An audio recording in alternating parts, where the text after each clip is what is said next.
বাংলাদেশের authentic কাচ্চির brand kacchi ভাই এখন আমার শহর ব্রাহ্মণবাড়িয়ায়। আমাদের রক্ত একটু গরম কিন্তু আমাদের দিলটা ভাই অনেক নরম। আর এক প্লেট অথেন্টিক কাচ্চি ট্রাই করার জন্য ভিড় করছে হাজার হাজার লক্ষ লক্ষ মানুষ। আপনারা কতক্ষণ ধরে ওয়েট করতেছেন? প্রায় 1 ঘন্টার উপরে প্লাস। আধা ঘন্টা যাবত ওয়েট করছি, ভিড়ই কমছে না, চেয়ারে কোনে কোনে দাঁড়ায় আছে মানুষ। বি অনেস্ট, কাচ্চি কেমন ছিল? অসাম, একদম পারফেক্ট, সেম ঢাকা। ঢাকা থেকে ব্রাউনবাড়ির কাছে অনেক বেটার। ভালো লাগছে, ওভারঅল ভালো লাগছে, খুবই ভালো লাগছে, অনেক ভালো, 100 থেকে 100। 10-এ আপনার 10ই দেওয়া যায়। ব্রাহ্মণবাড়িতে আসলে ভালো কাচ্চি ছিল না, এটা অনেকদিন যাবত ব্রাহ্মণবাড়ির মানুষ ডিজার্ভ করতো। কাচ্চি ভাই আসাতে আমাদের মনের আশাটা পূরণ হয়েছে। শুধুমাত্র কাচ্চি খাওয়ার জন্য এত এত দীর্ঘ লাইন আর এত সময় ধরে অপেক্ষা আগে কখনো দেখেছেন? আর এখানকার লোকজন কতটা কাচ্চি লাভার সেটা আপনি এই ক্রাউডটা দেখলেই বুঝতে পারবেন।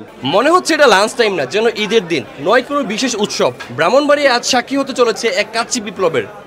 কারণটা খুব সিম্পল। কাচ্চি শুধু কোনো খাবার না, কাচ্চি একটা ইমোশন। কাচ্চি এক কথায় একটা রাজকীয় ট্রেডিশন। যখন মুঘল দরবারে চলতো রাজভোজ, তখন পরিবেশন করা হতো এক অলৌকিক রান্না, যাকে আমরা এখন কাচ্চি বলি। আর আজ আমরা সেই অথেন্টিক কাচ্চি ট্রাই করার জন্য চলে আসছি ব্রাহ্মণবাড়িয়ায়।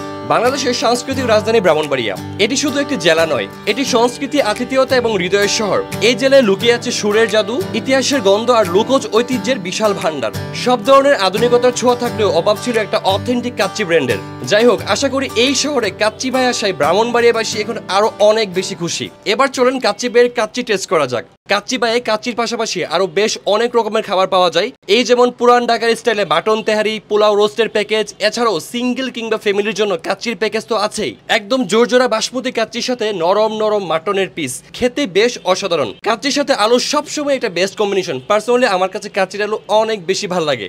সিঙ্গেল কাচ্চির প্লেটারে আপনারা পাবেন 2 পিস মাটন আর 1 পিস আলু। আর অনেক অনেক ভারী খাবার দাবারের পর আপনারা চাইলে খেতে পারেন এখানকার বাদামের শরবত কিংবা বুরহানি। আমার কাছে পার্সোনালি কাচ্চি ভাইয়ের কাচ্চি একদম সেম ঢাকার কাচ্চির মতোই লাগছে, কোনো পার্থক্য নাই।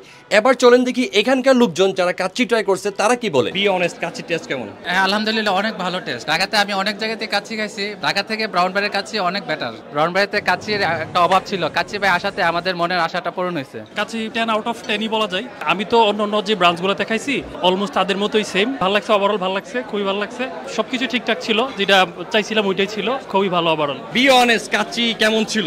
অসাম। আসলেই ভালো নাকি জাস্ট ক্যামেরার জন্য ভালো বলছেন? না না, ক্যামেরার জন্য না, সত্যিই ভালো লাগছে, একদম পারফেক্ট, সেম ঢাকা। ব্রাহ্মণবাড়িয়ার যে ক্রাউড, ব্রাহ্মণবাড়িয়ার যে মানে মানুষের খাবারের প্রতি একটা আগ্রহ, সেই জায়গা থেকে ব্রাহ্মণবাড়িয়া কাচ্চি ভাই এটা অনেকদিন যাবত ব্রাহ্মণবাড়িয়ার মানুষ ডিজার্ভ করতো, তো এখানে আসাতে সবাই অনেক খুশি। ভাই আপনি কতক্ষণ ধরে ওয়েট করছেন? আধা ঘন্টা যাবত ওয়েট করছি, ভিড়ই কমছে না। মনে হচ্ছে যে আমরা যে গ্রামের বাড়িতে যাবত খাইতে যাই তখন যেরকম ভিড়, চেয়ারে কোনে কোনে দাঁড়ায় আছে মানুষ। আমি একটু ব্রাহ্মণবাড়িয়ার কাচ্চি ভাই ব্রাঞ্চের লোকেশনটা সহজ করে ক্লিয়ার করে দিচ্ছি। এটা হচ্ছে ব্রাহ্মণবাড়িয়ার সদর কুমারশীল মোড়, এ হচ্ছে মালেক খায়ের প্লাজা, স্বপ্নের বিল্ডিং আছে, ইস্টার্ন ব্যাংক আছে ঠিক তার দুতলায়।